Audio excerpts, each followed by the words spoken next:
Selama COVID ini Tuhan punya rencana, waktu banyak diberi buat kita.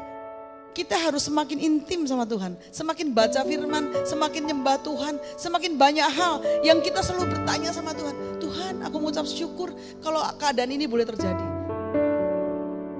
Tentunya di balik semua ini, Tuhan mempunyai rencana yang baik buat kita. Yesus berkata kepada murid-muridnya, karena itu aku berkata kepadamu, janganlah khawatir akan hidupmu, akan apa yang hendak kamu makan. Dan janganlah khawatir pula akan tubuhmu, akan apa yang hendak kamu pakai. Mungkin saat ini Bapak Ibu di rumah sedang berdoa, sedang menangis, tidak ada beras di rumah. Sekarang yang satu-satunya, kita hanya datang sama Tuhan. Karena Allah adalah Allah yang peduli sama kita. Makanya jangan khawatir lagi, jangan takut lagi. Ayo sekarang datang kepada Tuhan, duduk di bawah kakinya Tuhan. Kalau ada salah kita minta ampun.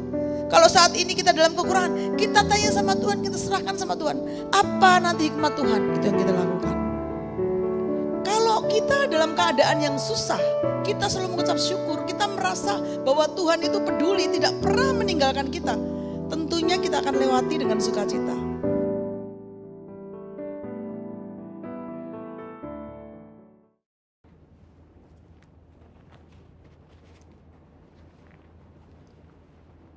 Shalom semua, kegerakan Pentakosta adalah kegerakan yang unik.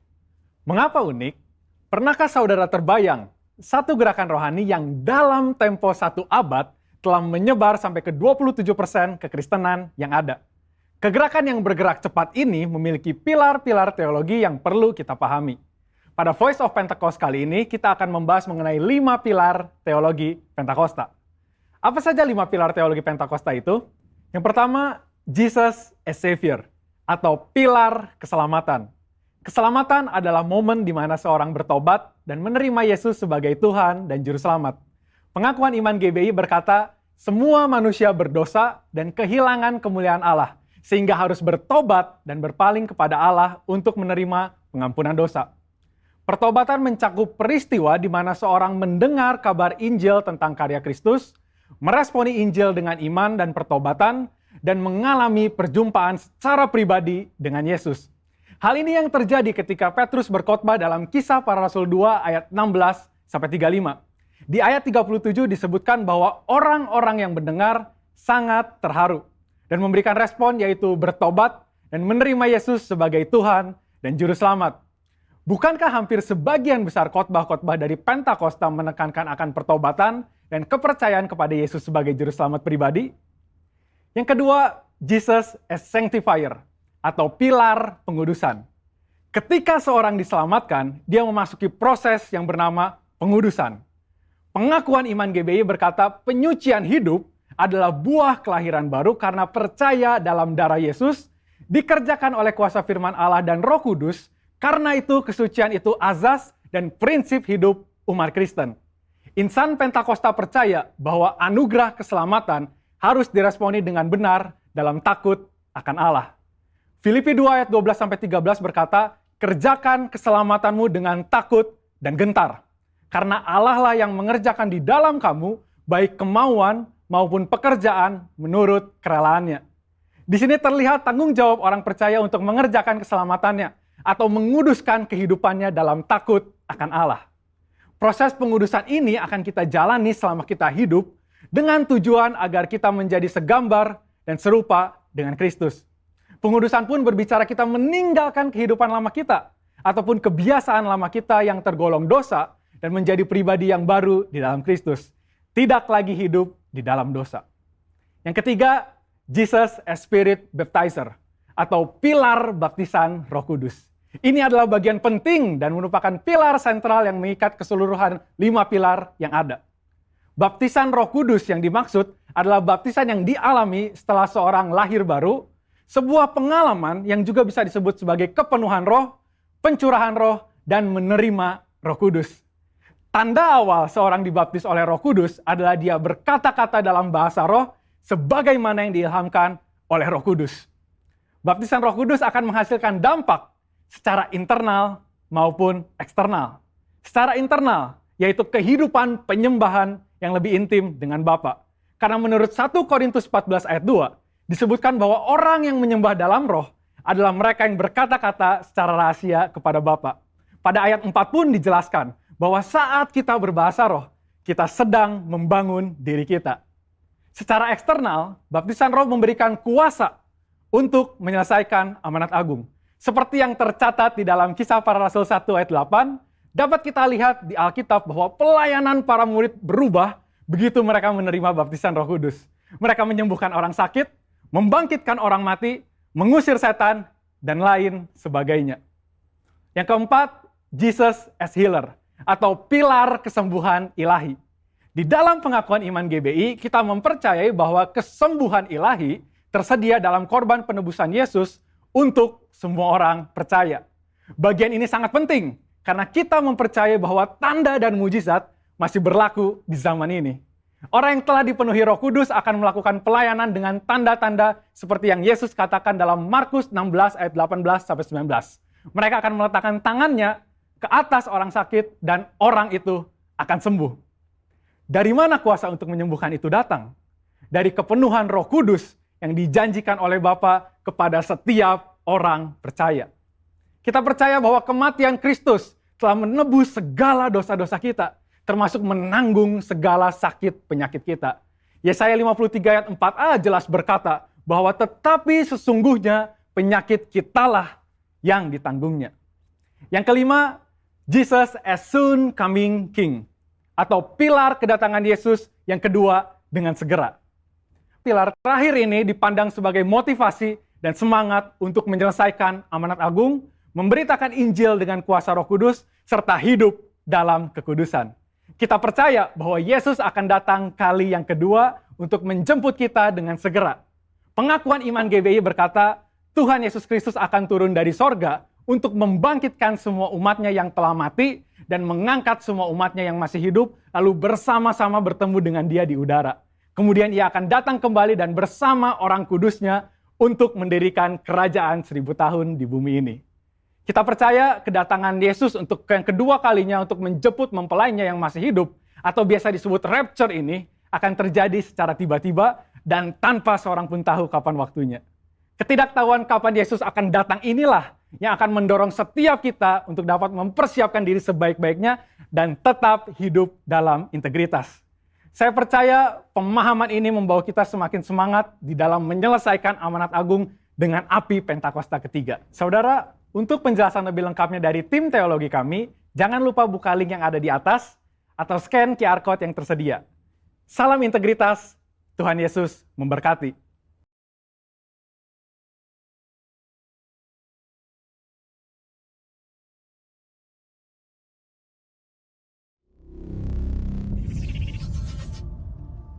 Mari bersama kita perkatakan Mazmur 91.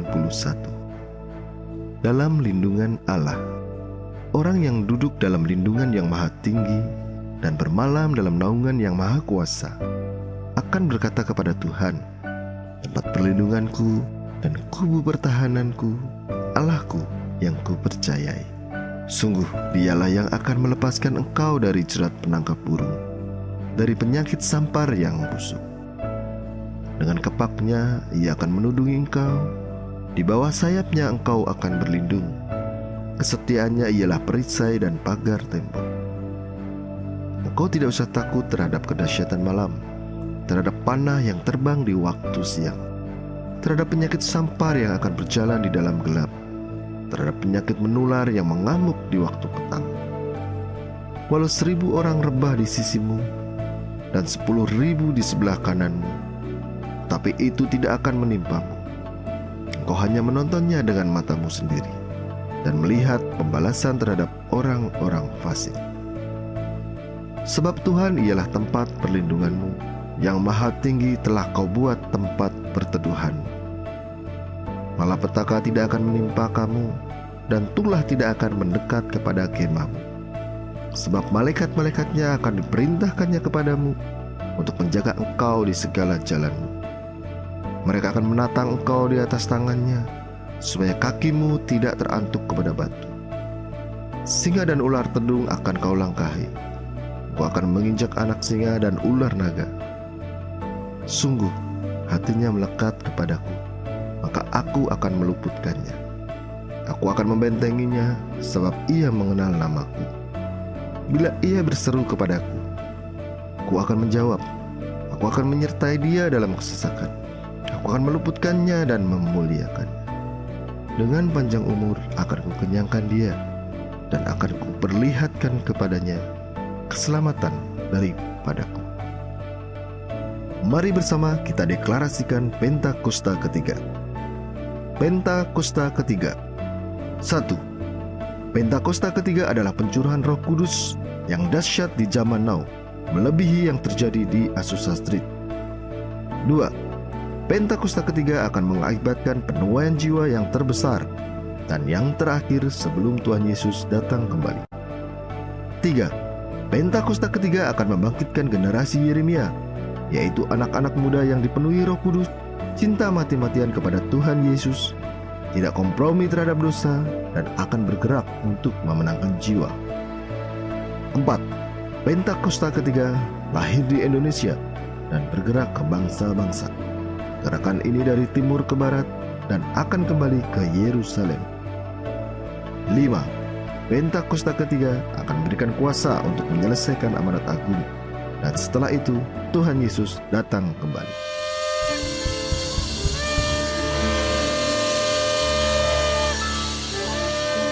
Mari kita berikan sorak-sorai yang terbaik bagi Tuhan pagi ini. Kasih tepuk tangan yang paling dahsyat untuk Tuhan Bapak Ibu Saudara. Shalom. Sekali lagi shalom. Saya percaya kita yang datang pada pagi hari ini datang dengan sukacita, amin. Mari sama-sama kita mengangkat tangan kita di hadapan Tuhan.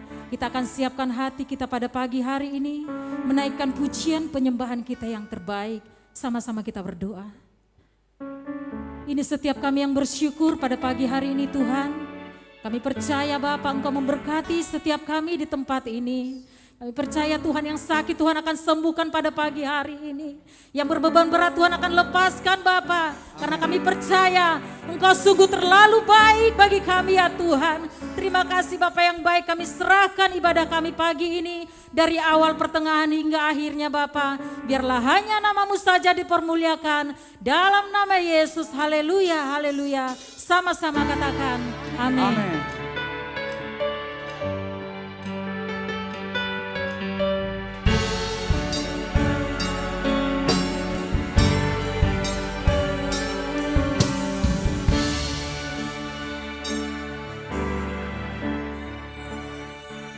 Bila Kau izinkan sesuatu terjadi,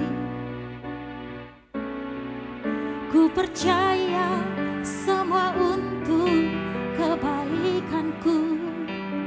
Bila nanti telah tiba waktumu, ku percaya kuasa-Mu memulihkan hidupku.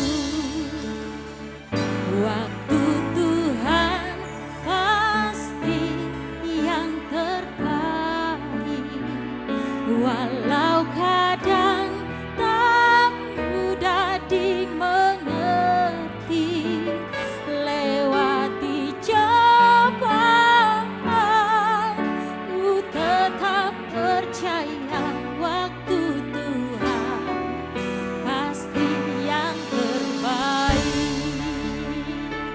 kasih sekali lagi tepuk tangan bagi Tuhan kita.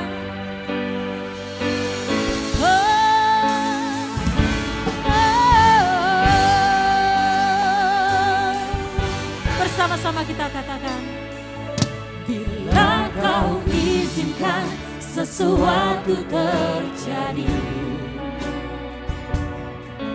ku percaya semua untuk kebaikanku.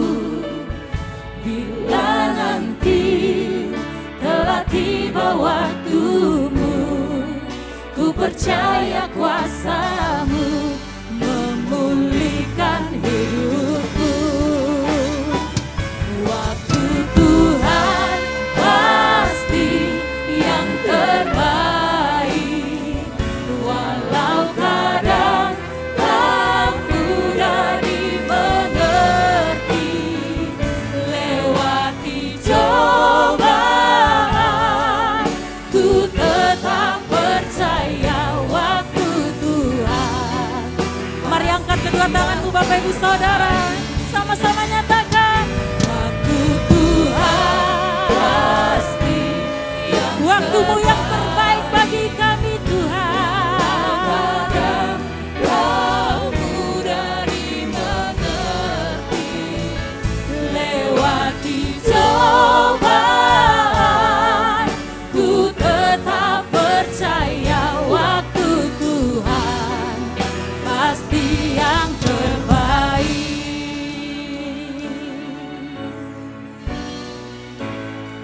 Mari renungkan kebaikan Tuhan dalam hidupmu Bapak Ibu Saudara. Kita percaya waktu Tuhan adalah yang terbaik.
Kita sembah Tuhan, angkat suaramu bagi Dia.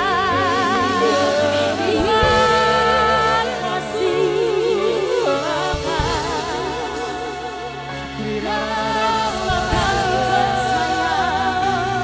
waktu yang terbaik. Haleluya.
tetap percaya waktu Tuhan pasti. Sekali lagi nyatakan bagi Tuhan, waktu Tuhan pasti yang terbaik. Percaya Engkau tidak pernah meninggalkan kami Tuhan. Engkau Allah yang begitu setia. Engkau terus menuntun setiap langkah kami Tuhan. Haleluya. Waktu Tuhan pasti yang terbaik. Lewati cobaan, lewati cobaan, ku tetap percaya waktu Tuhan pasti yang terbaik. Lewati cobaan,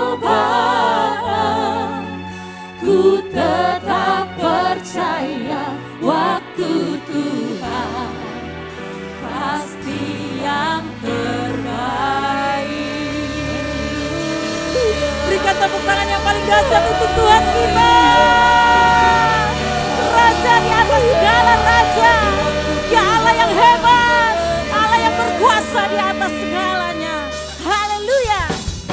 Pagi ini kita mau nyatakan bahwa Dia Allah yang hebat, Dia Allah yang berkuasa atas hidup kita.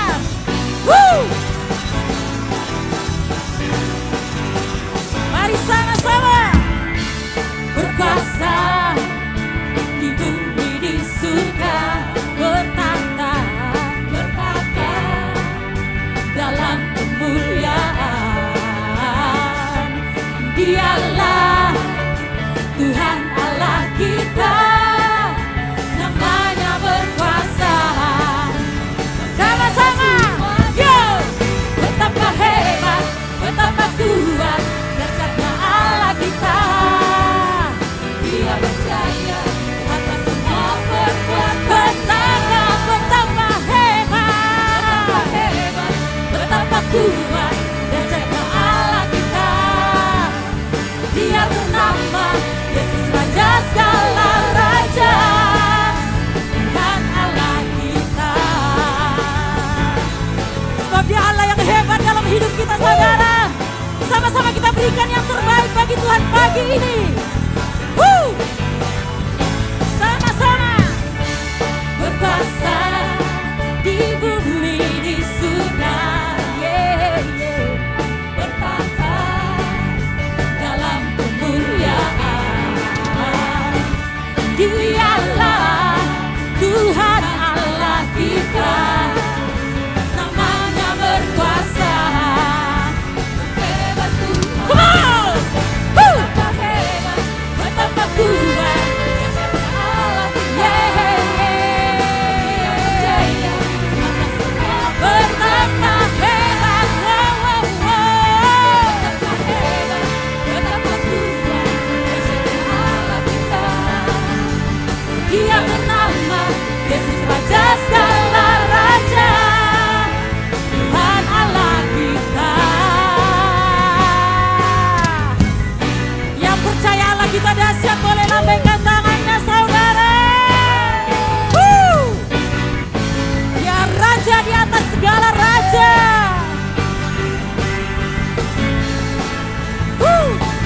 Betapa hebat, betapa kuat, dahsyatnya Allah kita. Amin. Dia percaya atas semua perbuatan. Katakan betapa hebat, betapa hebat, betapa kuat, dahsyatnya Allah kita. Dia bernama dahsyat lagi, siap-siap untuk Tuhan. Raja. Oh, betapa hebat, betapa kuat, dahsyatnya Allah kita. Dia percaya atas semua perbuatan. Betapa hebat, betapa kuat, dahsyatnya Allah kita. Amin. Dia bernama Yesus, Raja segala raja. Betapa hebat, betapa kuat, dahsyatnya Allah kita. Dia percaya atas semua perbuatan.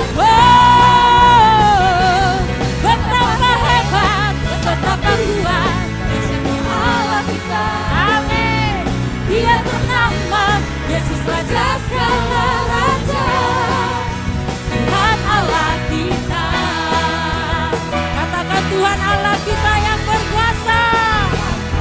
Kita sekali lagi nyatakan, Tuhan Allah kita.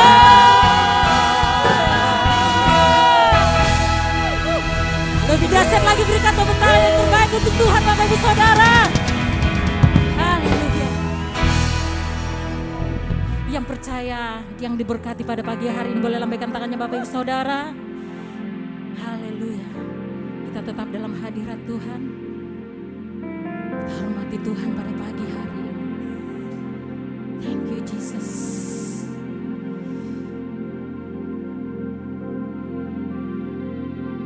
Hidupku menggenapi firman-Mu, tanda mukjizat sertai tiap langkahku.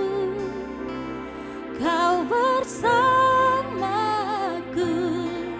di dalamku, jadi bukti kebesaran-Mu.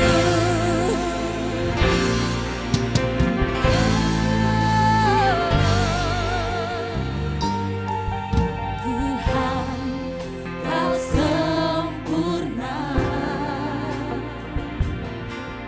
dalam rencana-Mu dan karya-Mu.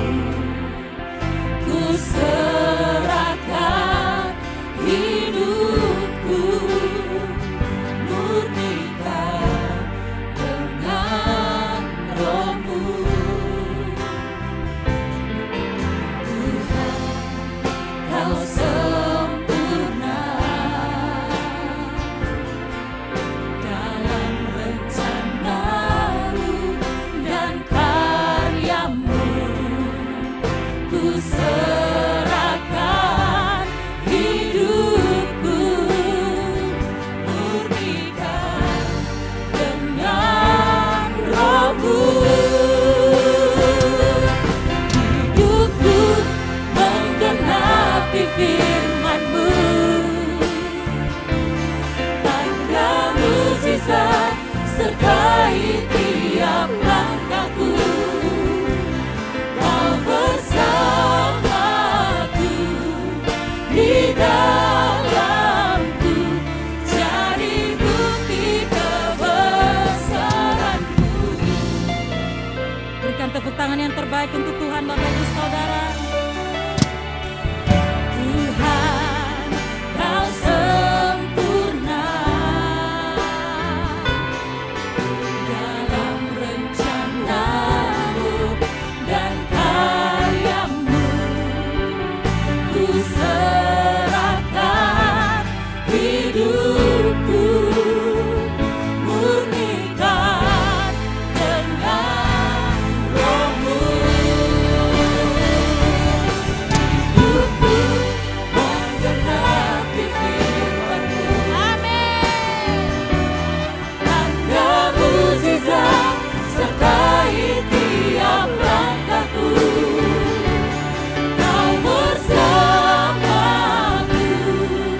di dalamku, jadi bukti kebesaran-Mu.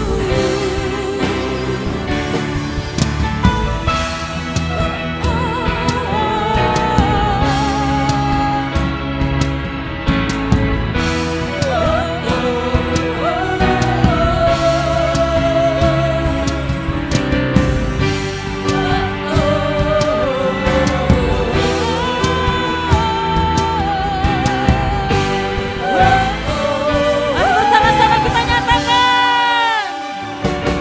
Hidupku menggenapi firman-Mu, tanda mukjizat sertai tiap langkahku. Kau bersamaku, di dalamku, Jadi bukti kebesaran hidupku menggenapi firman-Mu, tanda mukjizat tanda mukjizat sertai tiap langkahku. Kau bersamaku,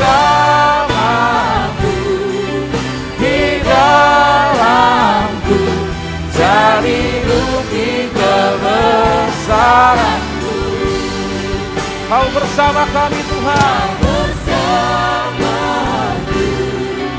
Di dalam jadi bukti kebesaran-Mu. Kau bersamaku di dalamku, jadi bukti kebesaran-Mu.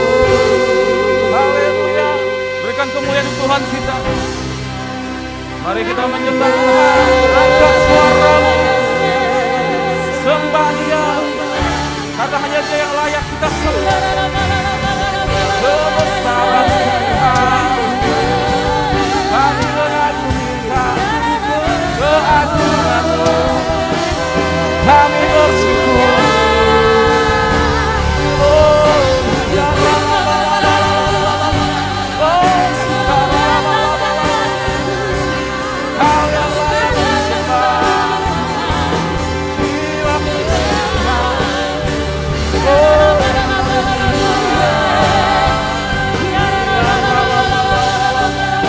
Angkat suaramu, sembah Dia.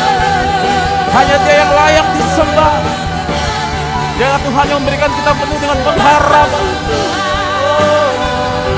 Haleluya. Ya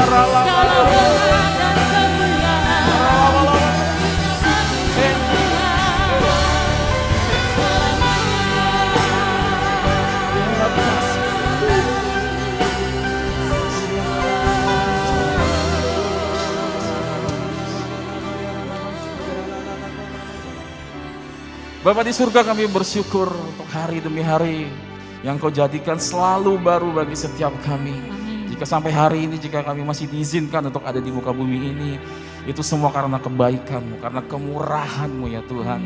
Untuk itu kami tidak mau menyia-nyiakan kehidupan yang Kau berikan kepada setiap kami. Engkau rela mati di atas kayu salib, bangkit pada hari ketiga, mengalahkan maut, supaya kita semua bisa menerima keselamatan yang kekal.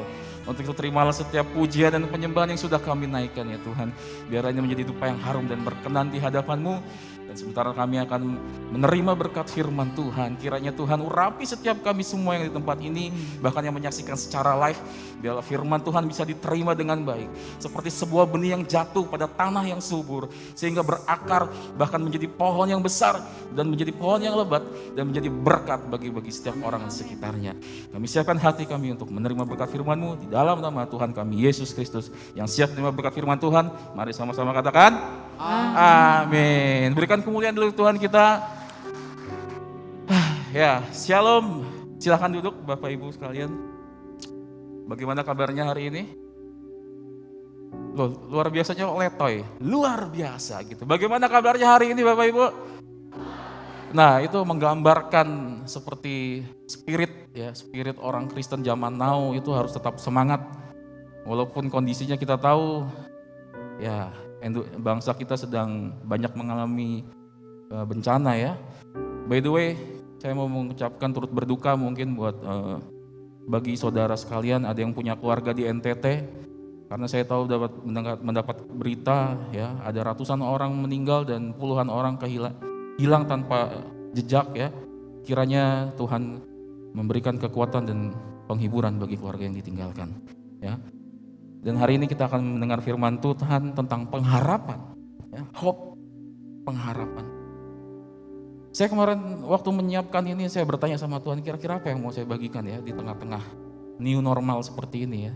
Karena kita sedang memasuki masa new normal. Sekarang bukan pandemi lagi, tetapi new normal. Karena saya yakin pandemi sudah mulai berkurang. Kalau kita melihat statistik COVID-19, sudah ada begitu banyak perubahan, penurunan. Walaupun sempat naik sedikit, tapi penurunannya lebih banyak. Ya, kita bersyukur. Ya, walaupun dalam keadaan seperti ini kita masih harus menjaga jarak, menggunakan masker ya. Karena saya sebagai pembicara pakai masker juga lumayan engap gitu ya. Tapi kita harus mengikuti peraturan yang ada. Ya. Nah, kenapa sepertinya Tuhan memberikan hikmat kepada saya, kita harus belajar tentang pengharapan. Kita mengulang-ulang lagi tentang pengharapan. Karena banyak dari kita sebagai orang Kristen memang sangat mudah mengucapkan tentang kita harus punya pengharapan. Tetapi pada faktanya ketika kita menghadapi tantangan, masalah yang begitu berat, ada satu titik di mana kita sepertinya seperti kehilangan pengharapan. Kita merasa sepertinya pengharapan itu tidak terjadi gitu. Ada banyak orang-orang yang kehilangan pengharapannya sehingga mereka mengambil keputusan untuk mengakhiri hidupnya. Saya yakin kita semua pasti pernah dihadapkan dengan masalah-masalah yang begitu besar, begitu berat, dan sepertinya kita merasa kita tidak bisa melewatinya. Ya, pasti kita pernah merasakan titik itu. Ya, apalagi di zaman sekarang ini, apalagi kemarin akibat dari efek pandemi terjadi kemerosotan ekonomi. Ya, kita semua merasakannya, ada yang di PHK, ada yang usahanya longsor, ya. Ada begitu banyak yang kehilangan uang. Dan semua itu benar-benar mempengaruhi kehidupan di masa kini. Ada yang karena tidak mampu membiayai lagi di Kerawang, sempat pulang ke kampungnya karena kehilangan pekerjaannya, karena bisnisnya juga hancur.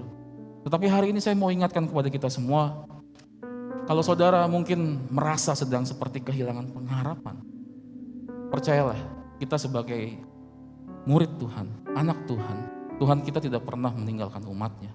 Meskipun seakan-akan sepertinya Tuhan belum menolong, tetapi suatu saat nanti pertolongan itu pasti akan datang. Dan kalau kita sebagai orang yang percaya Kristus, seharusnya hidup kita berbeda dengan orang-orang di luar sana. Karena orang-orang di luar sana mungkin mudah depresi, mudah khawatir, mudah sakit hati. Tetapi kalau kita adalah anak-anak terang, kita anak Tuhan, seharusnya kita punya respon dan kehidupan yang berbeda dengan orang-orang di luar sana. Ya, kalau kita baca dalam 1 Petrus 1 ayat yang ketiga, terpujilah Allah Bapa Tuhan kita Yesus Kristus yang karena rahmat-Nya yang besar telah melahirkan kita kembali oleh kebangkitan Yesus Kristus dari antara orang mati kepada suatu hidup yang apa, saudara? Penuh pengharapan. Katakan penuh pengharapan. Ya. Saudara sekalian, kita harus bisa menjadi anak-anak Tuhan yang penuh dengan pengharapan. Karena pengharapan itu seperti sebuah, kalau mobil itu adalah bensinnya. Mobil tanpa bahan bakar tidak bisa berjalan, betul? Pengharapan itu juga seperti sebuah lilin yang berjalan di dalam kegelapan. Kalau kita berjalan di dalam kegelapan tanpa terang, tanpa sumber cahaya, kalau kita zaman itu pakai lilin, kita akan mudah tersandung dan terjatuh, betul nggak? Untuk itu saya mau kasih tahu, pengharapan kita hanya ada satu, yaitu di dalam Tuhan Yesus Kristus. Ya, pengharapan kita hanya di dalam Dia. Terlepas dari kondisi apapun yang sedang saudara alami, saya yakin saudara sedang membutuhkan pertolongan atau apapun, berharaplah sama Tuhan. Karena Tuhan adalah Tuhan yang ajaib, Tuhan yang dahsyat. Dia akan tolong saudara dengan caranya juga yang ajaib dan dahsyat, yang tidak pernah kita sangka-sangka. By the way, selama pandemi ini pandemi memasuki normal ini, ya, semua orang ada masalah dalam ekonomi dan ada begitu banyak orang-orang berusaha bagaimana caranya supaya bisa bertahan, survive dalam keadaan krisis ekonomi. Dan kita tahu kalau kita sekarang sudah terbiasa melihat internet, ya, apa-apa sekarang internet kita pakai, bahkan dalam rapat pertemuan kita pakai Zoom, Google Meeting, itu menjadi hal yang biasa. Inilah new normal gitu. Dan juga dalam keadaan seperti banyak orang-orang yang menawarkan jawaban bagi setiap orang-orang yang kekurangan ekonomi. Contohnya adalah berinvestasi. Betul? Ada begitu banyak sekarang orang menawarkan investasi, ada dalam saham, ada dalam cryptocurrency, dalam hal apapun. Dan ada juga orang yang mulai karena dia terpaksa, karena dia mungkin itu bisa menjadi pertolongan buat dia, dan akhirnya dia mencoba berinvestasi. Dan saya mendapat sebuah berita yang sangat menggemparkan, ya, beberapa hari yang lalu, ya, bisa ditampilkan slide-nya, ya. Di situ ada kisah, di situ info yang sangat mendukakan, ya, rugi besar akibat saham, pekerja bunuh diri dengan mengerikan. Saya waktu melihat ini sepertinya Tuhan mengingatkan saya gitu. Karena saya juga pernah merasakan hal yang sama dengan orang tersebut. Waktu bulan tahun 2020 kemarin, saya sempat, namanya juga dalam keadaan pandemi, ya, banyak tawaran, ada teman mengajak, masih muda lagi, generasi milenial, mulai mencoba berinvestasi. Dan singkat cerita saya cukup kehilangan begitu banyak. Ya tapi tidak sampai 3 digit seperti yang kita lihat, saya kehilangan sekitar 2 digit. Dan itu lumayan sangat menyesakan. Ya, saya merasakan bagaimana depresi yang sangat begitu mendalam karena saya kehilangan 2 digit dengan cepat dan mudah, padahal niatnya berinvestasi supaya mendapatkan untung. Tapi ternyata saya mengalami kerugian yang begitu besar. Tetapi saya bersyukur saya masih ingat Tuhan.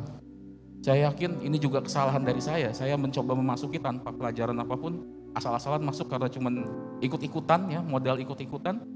Dan akhirnya saya terima ini adalah kesalahan dari saya minta ampun sama Tuhan, saya berdoa sama Tuhan. Dan akhirnya saya ikhlaskan, biarlah itu hilang. Kalau kita lihat bagaimana kisah orang sampai bunuh diri, kehilangan uang, ya. Itu memang ada orang-orang, saya lihat influencer mengatakan baru kehilangan segitu aja kok bisa begitu ya. Mungkin bagi kita orang-orang yang sudah punya uang banyak segitu nggak ada artinya, tapi bagi orang ini mungkin itu sangat berharga gitu. Apalagi kalau kita dengarkan infonya ini terjadi di Cina ya. Dia menggunakan uang itu utang dari orang. Jadi dia utang lalu masukkan dalam saham dan sahamnya turun. Jadi kalau istilahnya double kill gitu ya. Jadi udah jatuh tertimpa tangga. Ya. Ada juga pepatah mengatakan mau keluar dari kandang singa malah masuk kandang buaya. Dan terjadi 24 Maret ya. Itu videonya viral. Dan di video itu bisa dilihat bagaimana waktu itu di perusahaannya sempat bingung kenapa orang ini hilang. Ternyata setelah dilihat di CCTV, dia menceburkan diri ke lahar yang panas itu ya. Lalu dia kerja di baja, pembentukan baja, dan dia loncat dan akhirnya dia meninggal. Dan keluarganya pun juga mulai depresi juga, tapi perusahaannya memberikan konseling sehingga psikologisnya bisa terpulihkan. Nah, kenapa saya mau menyampaikan hal ini kepada setiap kita? Kalau kita lihat sepertinya orang kalau kita ada di kondisi orang ini, dia seperti orang yang kehilangan pengharapan, betul nggak? Mungkin dari awal dia punya pengharapan supaya utangnya bisa lunas. Dia mencoba memasuki berinvestasi di sebuah tempat tanpa mungkin dia tidak paham tentang menganalisis gitu. Asal masuk aja dia kemakan dari sales katanya nanti kamu untung. Ternyata malah tambah buntung dan akhirnya dia depresi. Ya, ini penting buat kita semua. Ini hal yang sangat penting dan sangat urgent sekali. Kita semua di tempat ini nggak tahu kadar depresi kita ini seperti apa. Tetapi jika ada saudara yang mengalami depresi begitu berat, janganlah engkau mengambil keputusan yang seperti ini sampai mengakhiri hidup. Mintalah pertolongan kepada orang di sekitar kita. Kalau kita sudah percaya Tuhan, seharusnya kita meminta pertolongan kepada Tuhan. Kita berserah kepada Tuhan, kita berdoa dengan sungguh-sungguh. Kita mulai evaluasi diri, introspeksi diri. Apa jangan-jangan apa yang kita lakukan juga adalah kesalahan kita? Betul nggak? Semua yang kita lakukan itu akan berdampak untuk masa depan. Ya. Makanya ada quotes mengatakan keputusan yang engkau buat hari ini akan menentukan masa depanmu. Ya. Saya berdoa buat kita semua, khususnya untuk jemaat GBR Rahmani, biarlah ini menjadi pesan buat kita semua, ya apalagi di tengah kondisi new normal seperti ini. Jika kita ingin mengambil sebuah keputusan, bertanyalah kepada Tuhan. Mulailah bertanya kepada Tuhan. Saya sempat miss juga. Saya waktu itu asal masuk, saya sempat menyesal. Saya berdoa sama Tuhan selama 1 minggu. Jujur saya merasakan makan gak enak. Kayaknya istri saya juga nanya, kamu kenapa sih gitu-gitu ya.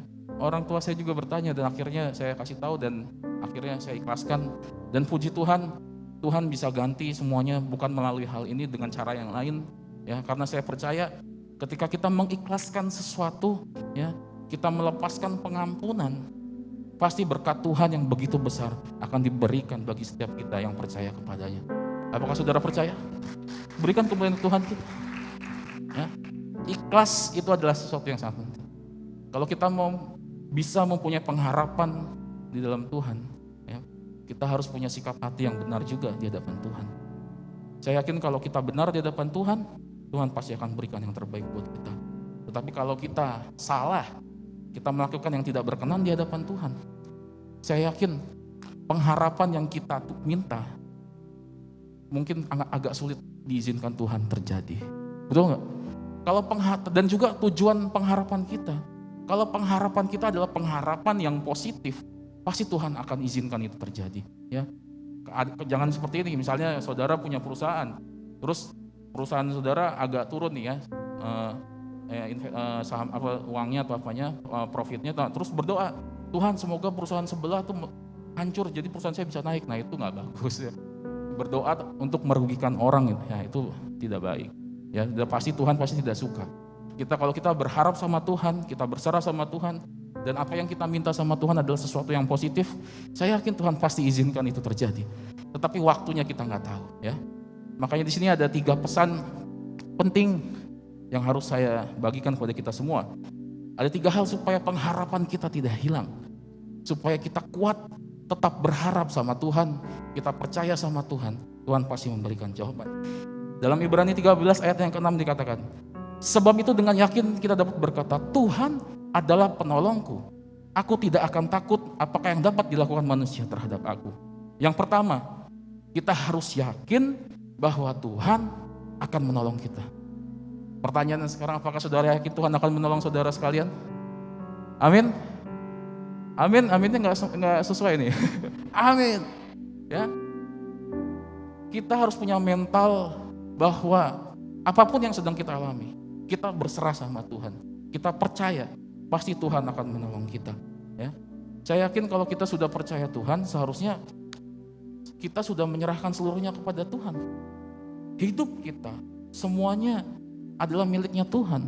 Ya, hari ini engkau bisa untung, tapi ingat di kemudian hari engkau bisa rugi. Hari ini engkau mungkin sehat, tapi ingat di hari ke depan nanti engkau bisa sakit. Ya, sehebat apapun kita menjaga kesehatan, satu titik pasti kita pernah mengalami sakit penyakit. Ya, jadi intinya apa? Tidak ada yang bisa diharapkan di muka bumi ini. Kita hanya bisa berharap kepada Tuhan. Sebaik-baiknya kita merencanakan, memprediksi sesuatu di masa depan, tetapi kalau Tuhan berkehendak yang lain, ya, itu semua tidak bisa terjadi, betul nggak?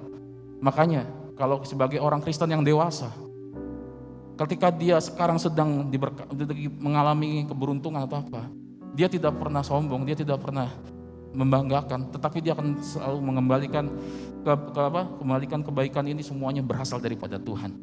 Jadi dia sadar, oh saya lagi diberikan berkat lebih, berarti ini semua berkatnya Tuhan. Ya, kalau kita sedang down, sedang tidak baik, kita tahu bahwa hidup kita ini tidak selalu mulus. Kehidupan ini selalu dinamis, naik dan turun.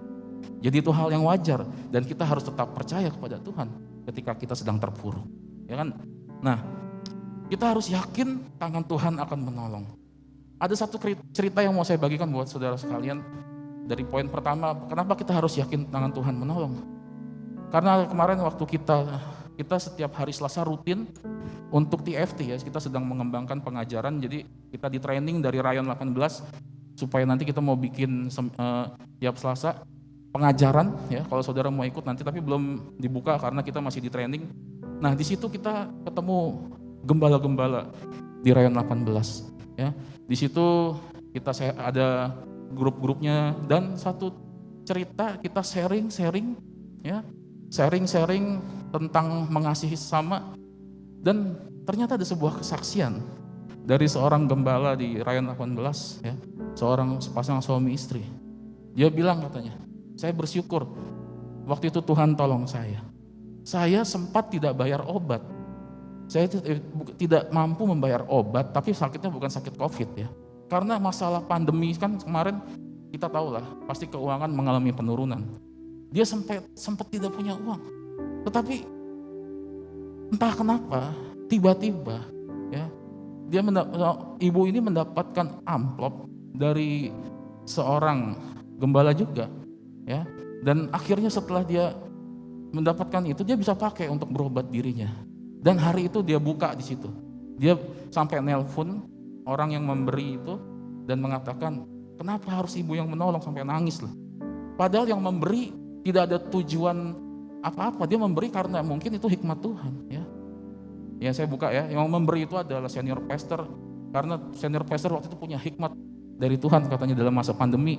Sepertinya mungkin senior pastor sedang mengalami keuntungan dalam bisnisnya, dan sepertinya keuntungan ini harus dibagikan. Dan benar, senior pastor waktu itu sedang membagi-bagikan berkat untuk gembala-gembala Ren 18, mungkin tidak begitu besar, ya.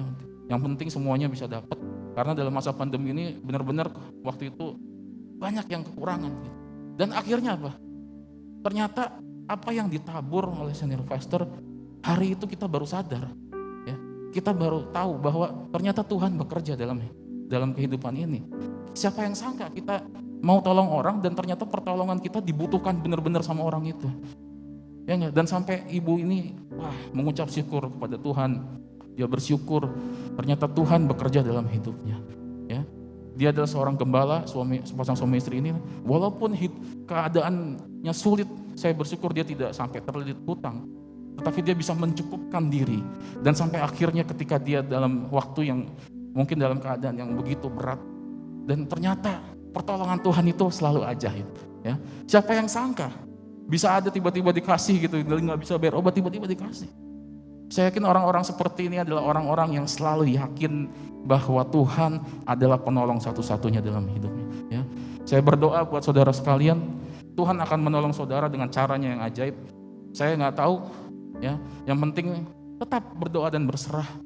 Dan saya yakin ketika itu motivasinya positif dan saudara benar-benar tulus berserah kepada Tuhan, pertolongan yang luar biasa akan datang bagi setiap orang yang percaya kepadanya. Ya, ya. Saya bersyukur boleh menyaksikan bagaimana pertolongan Tuhan terjadi. Ya, Tuhan kita bukan Tuhan Tuhan yang bohongan. Dia benar-benar hidup, gitu. Ya, hari ini saya semakin yakin. Makanya saya semangat. Ya, makanya saudara juga harus semangat. Jangan sampai depresi. Walaupun kita tahu ada penyakit depresi, ya. Tapi saya berdoa buat kita semua yang di tempat ini, bahkan yang menyaksikan secara live. Kita harus punya mental yang kuat, karena kita tidak hidup sendirian. Kita hidup bersama Tuhan yang hidup. Ya. Yang kedua, kita harus punya fondasi iman yang kuat. Ya. Kita harus punya fondasi iman yang kuat. Ibrani 11 ayat yang pertama, iman adalah dasar dari segala sesuatu yang kita harapkan dan bukti dari segala sesuatu yang tidak kita lihat.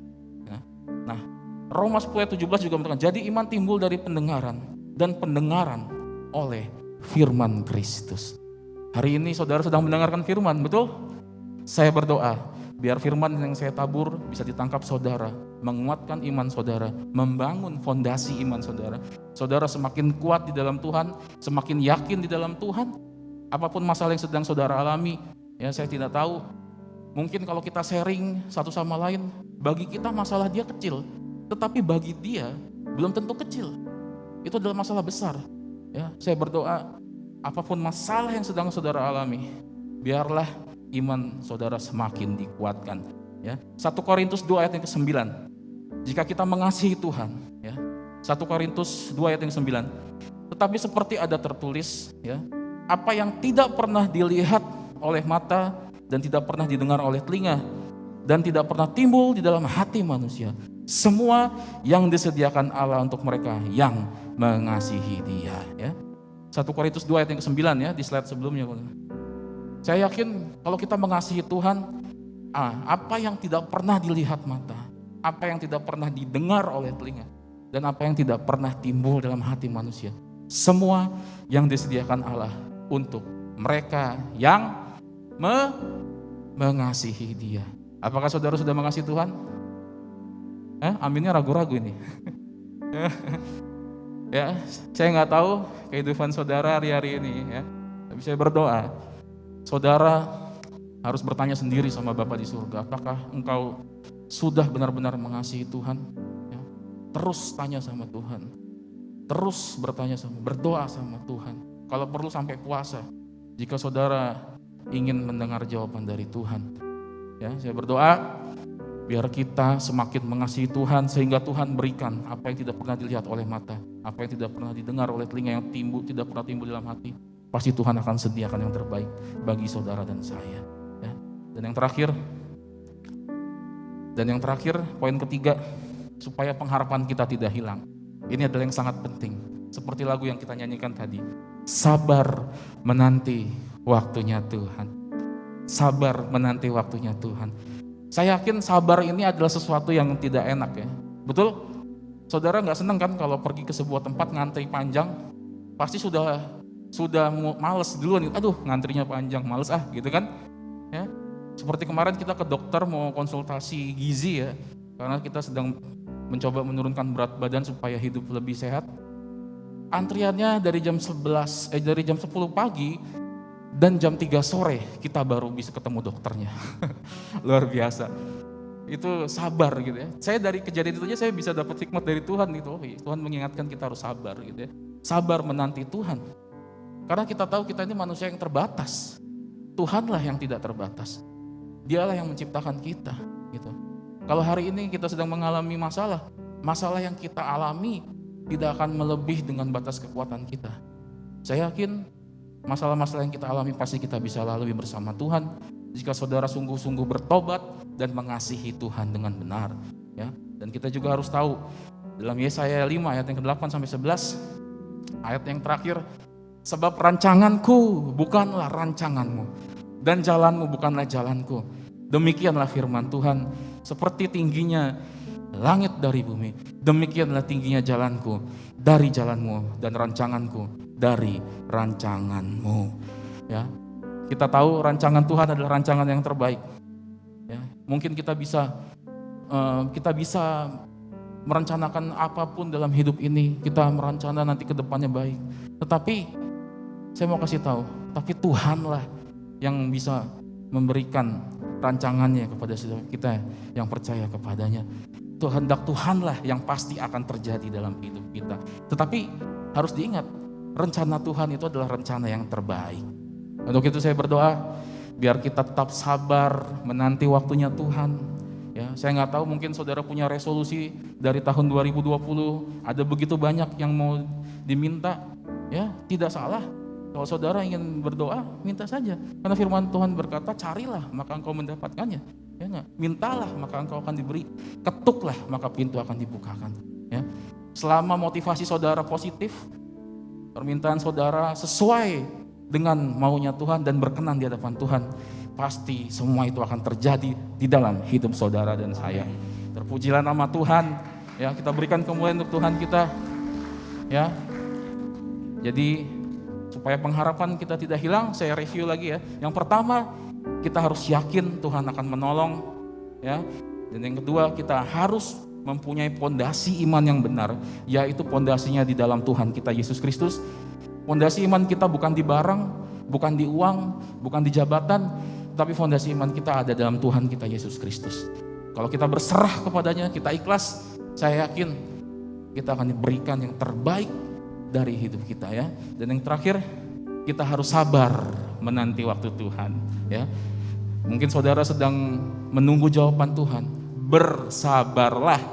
Pasti suatu saat nanti ketika itu sudah terjadi dalam hidup saudara, ketika saudara sudah ada di titik di mana saudara harapkan, ketika melihat ke belakang, saudara akan merasakan kebesaran Tuhan. Oh, ternyata ini tuh yang Tuhan mau. Oh, ternyata ini tuh yang Tuhan maksud ya. Dan saya yakin kalau bersama Tuhan akan selalu indah pada waktunya. Amin. Haleluya. Kita berikan lagi kemuliaan untuk Tuhan kita. Mari kita bangkit berdiri. Kita angkat pujian waktu Tuhan ya. Bila izinkan sesuatu terjadi, ku percaya semua untuk kebaikanku. Bila nanti telah tiba waktumu, yes, ku percaya kuasa-Mu memulihkan hidupku. Inilah doa kami Tuhan. Waktu Tuhan pasti yang terbaik, walau kadang tak mudah dimengerti. Lewati cobaan, kami tetap percaya. Waktu Tuhan pasti yang. Mari katakan sekali lagi, inilah doa kami. Waktu Tuhan pasti. Tangan kami terangkat Tuhan. Bagi setiap kami yang sedang mendapatkan jawaban Tuhan, kami akan sabar menanti waktunya Tuhan. cobaan, ku tetap percaya waktu Tuhan pasti yang terbaik. Lewati cobaan,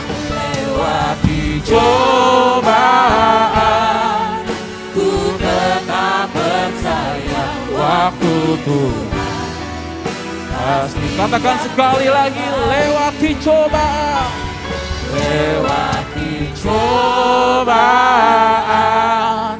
ku tetap percaya waktu Tuhan pasti yang terbaik. Berikan kemuliaan untuk Tuhan kita, bersyukur.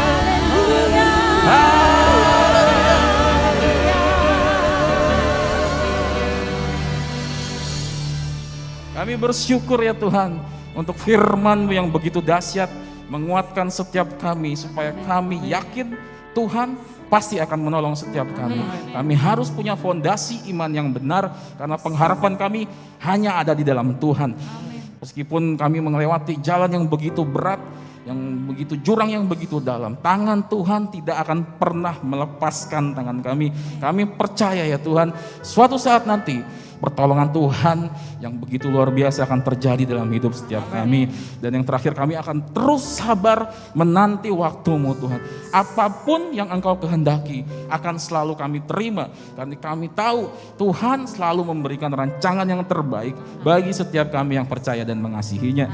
Hamba-Mu, tangan Hamba-Mu terangkat berdoa untuk seluruh jemaat GBI Rahmani. Mungkin mereka sedang mengalami sakit penyakit, Tuhan kiranya Tuhan berikan kesembuhan. Biarlah melalui kesembuhan mereka bisa mempermuliakan nama Tuhan. Nama Tuhan semakin ditinggikan. Mungkin juga mereka sedang mengalami kemunduran ekonomi.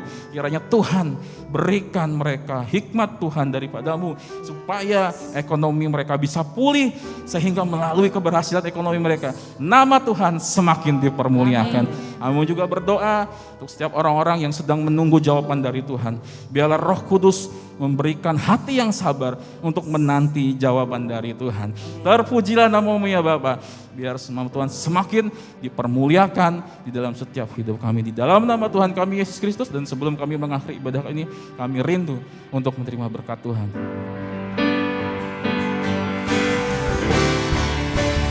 Kiranya Engkau memberkati aku berlimpah-limpah dan memperluas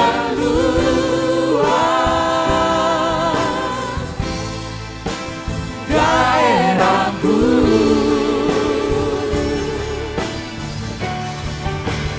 dan kiranya tangan-Mu menyertai aku dan melindungi aku daripada malapetaka, sehingga kesakitan tidak menimpa aku. Mari jemaat sekalian, angkat kedua tangan dan hati untuk menerima berkat Tuhan. Ulanglah dan terimalah berkat kasih karunia dari Allah Bapa di surga, serta pertolongan dan persekutuan yang manis dengan Tuhan Yesus Kristus, dan kuat kuasa pertolongan dengan Roh Kudus akan menyertai kita semua mulai hari ini sampai Tuhan Yesus datang menjemput kita semua di awan yang permai. Yang sudah diberkati Tuhan, mari sama-sama katakan amin. Happy Sunday, God bless.